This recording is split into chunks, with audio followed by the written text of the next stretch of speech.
Saudi वली-अहद का वज़ीर-ए-आज़म शहबाज शरीफ के एजाज़ में इशाइया। शहजादा मोहम्मद बिन सलमान वफ़द को छोड़कर वज़ीर-ए-आज़म को अपने फार्म हाउस ले गए। फार्म हाउस पर पुरतकल्लुफ़ ज़ियाफ़त, शहबाज शरीफ की सऊदी वली-अहद से 1-on-1 मुलाकात, दो तरफ़ा ताल्लुकात और बाहिमी दिलचस्पी के अमूर पर गुफ्तगू, इलाकाई सूरत हाल पर भी तबादला ख्याल किया गया।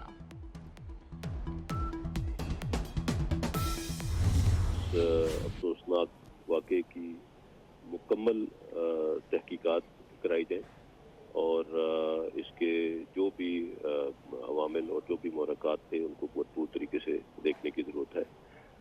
हम सब जानते हैं कि कल प्राइम मिनिस्टर साहब ने सदर कीनिया के प्रेसिडेंट से भी बात की और हुकूमत पाकिस्तान और कीनिया की हुकूमत मुसलसल राब्ते में भी हैं और इस वाक़े से मुतालिक डिटेल्स मौसूल भी हो रही हैं, लेकिन बहुत ज़रूरी है कि इसकी मुकम्मल तहकीकात की जाए हाईएस्ट लेवल पे।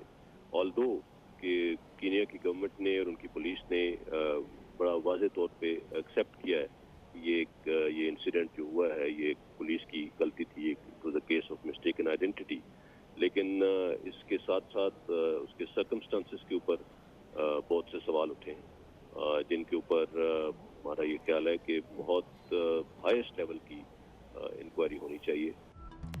अरशद शरीफ वाक़े की मुकम्मल तहकीकात होनी चाहिए। पाक फौज का हुकूमत से मुतालबा, किसने अरशद को मुल्क से जाने पर मजबूर किया, अरशद बाहर कैसे गए और इस दौरान कहाँ रहे, बगैर सबूत इल्ज़ाम तराशी पर भी कार्रवाई होनी चाहिए। देखना होगा वाक़े से कौन फ़ायदा उठा रहा है। DGISPR lieutenant general Babar Iftikhar की 24 न्यूज़ से खुसूसी गुफ्तगू। कीनिया की पुलिस मान चुकी कि मौत गलती से हुई, क़यास आराइयों के खात्मे के लिए तहकीकात ज़रूरी है।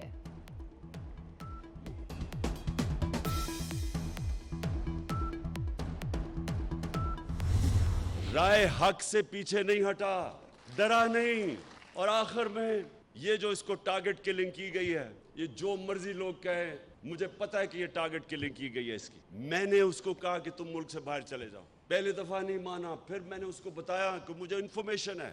अरशद शरीफ इसको जब धमकी आई, नामालूम नंबरों से धमकी आई कि ये ना कहो, सच ना बोलो, ये जो रजीम चेंज हुई है, वो जब इसको एक्सपोज करना शुरू किया, उसके ऊपर धमकियां आई, डराया गया। फिर मुझे इंफॉर्मेशन आई कि इसको मारने लगे हैं, उसके घर में घुस के उन्होंने डराया उसको, उसकी फैमिली के सामने बाहर गाड़ियां खड़ी होती थी, डराते थे।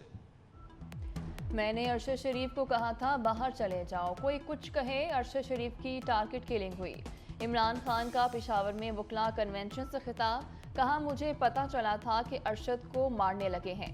अरशद को नामालूम नंबरों से धमकियां मिलती थीं, उन्होंने बाकियों को डराने के लिए अरशद के साथ ऐसा किया। जब तक जिंदा हूं इन जालिमों का मुकाबला करूंगा।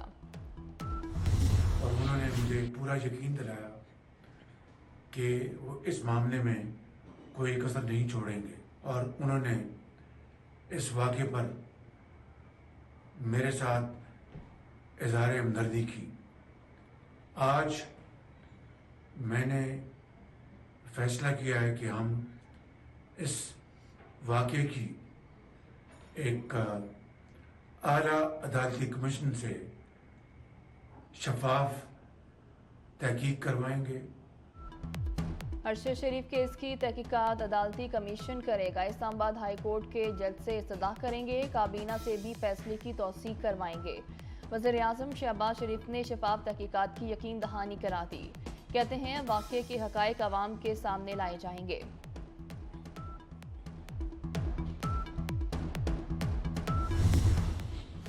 अरशद शरीफ की तदफीन कल इस्लामाबाद में होगी। अरशद शरीफ का जस्ते खाकी नैरोबी से कतर पहुंचाया गया, जहाज से मैयत इस्लामाबाद के लिए रवाना की गई।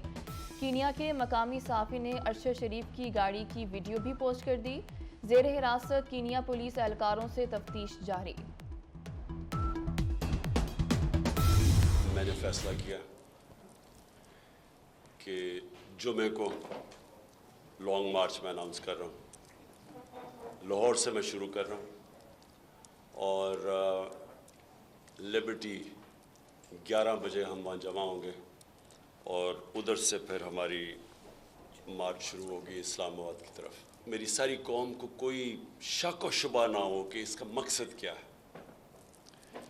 मुझे कहा गया कि जी आप गैर जिम्मेदार हैं। देखिए जी, मुल्क बड़ी मुश्किल में है। इमरान खान का जुम्मे से लॉन्ग मार्च का ऐलान, कहते हैं मार्च लिबर्टी चौक लाहौर से शुरू होगा। जीटी रोड से आवाम को साथ लेते हुए इस्लामाबाद पहुंचेंगे।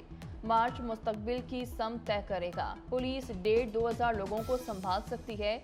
लाखों अफराद को पुलिस कुछ नहीं कहेगी।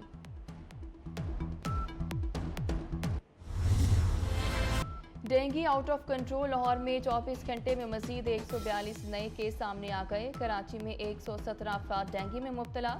इस्लामाबाद में भी डेंगू के मजीद 37 मरीज अस्पताल पहुंच गए। शहर इक़्तिदार में मुतासरा अफराद की तादाद 4409 हो गई।